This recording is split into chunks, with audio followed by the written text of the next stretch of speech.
Hey everybody, how's it going? I have been doing a lot of Transformer reviews lately, and it's mostly because when I get a new one, I just want to talk about it. So, I haven't done a Flannel Time in a while, so that's why we're here.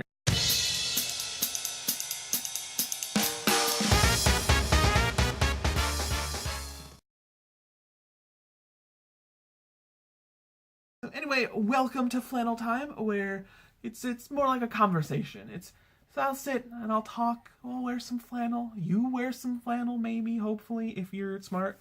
But I'll keep in my ums and my ers. I'll do just minimal editing and talk about stuff that's been going on.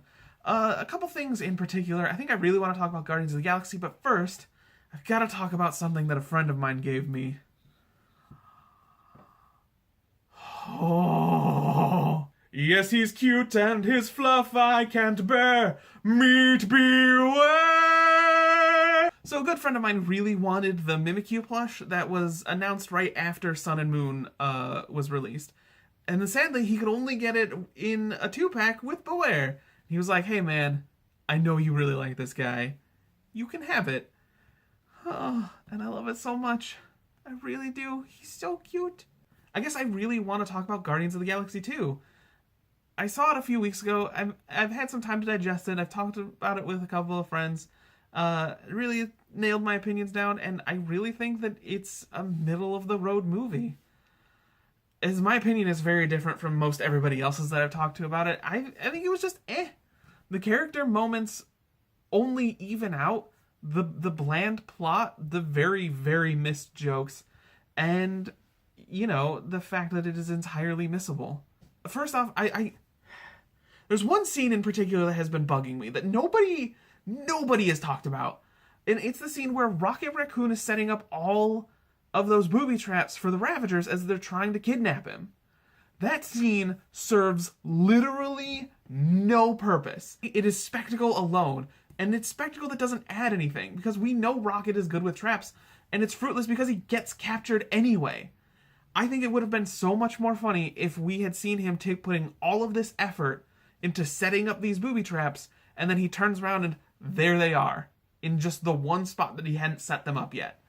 I think that would have added perfectly to what that scene was trying to convey. But that 5-minute spectacle of guys just bouncing up and down and going flying and yelling and screaming in the night while Rocket snickers to himself, it fails as a part of a movie because it doesn't set anything up, because there's nothing about Rocket's booby traps later on in the movie, nor does it pay off anything that was established earlier. Movies follow a very similar format. It's how you communicate, and it's kind of how you develop a through line.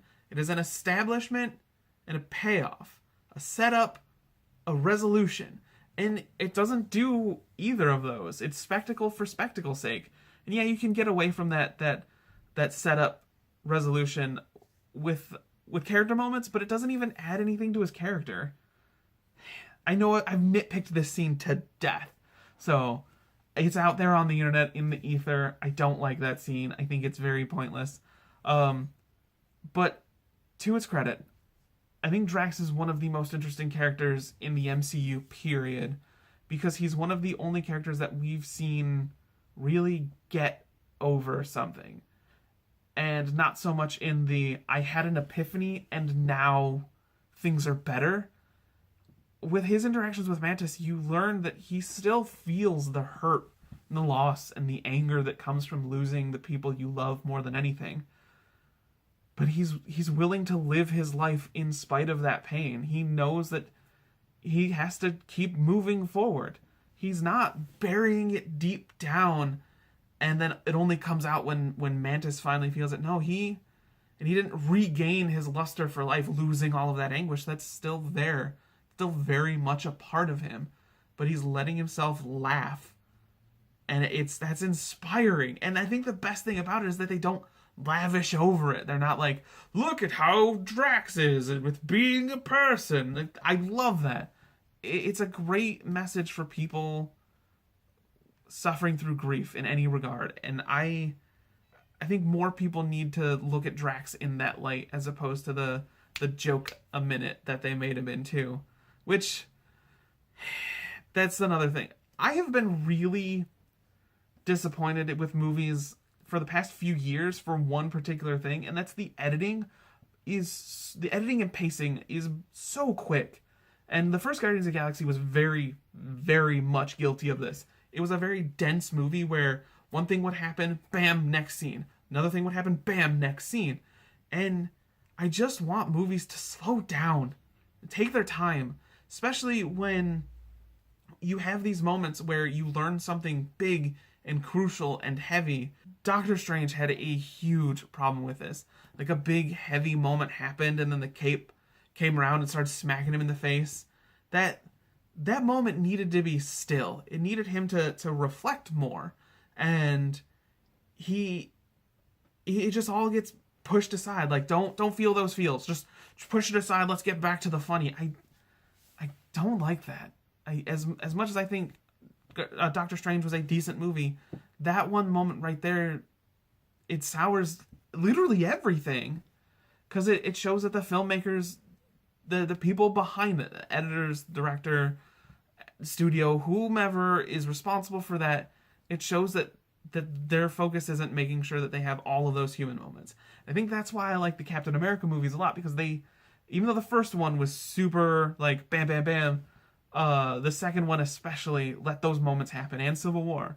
That's why I think the Captain Americas are the best movies of the MCU. And I think Guardians of the Galaxy needs to take a look at that. Just slow it down. I think a lot of movies need to look at that. Just slow it down. Let some things happen. Take a little bit of time to watch a guy open up a trunk and then walk all the way around without cutting more than once. Because that builds suspense. That builds dread. That builds tension. And that Pac-Man joke right at the end there where Star-Lord is fighting Ego, that, I don't think I've ever seen a joke in a movie that pulls me out of a movie that fast. Yeah, it was set up in an earlier scene, and that was fine, and it does lend to Star-Lord's obsession with 80s culture because it's his only tie to Earth, but it wasn't funny. And it really just bisected this very emotional scene that I was really invested in because of how the characters are. The characters are really good. So that Pac-Man thing, it was obtrusive. I don't like it. These are my very scattered ramblings on Guardians of the Galaxy. I probably should have done this a couple weeks ago.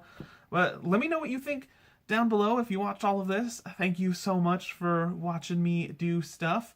Follow me on Facebook and blah, blah, blah, blah, blah, blah, blah, and subscribe and like and whatnot. I don't like asking for that stuff. I'll see you guys later. Bye!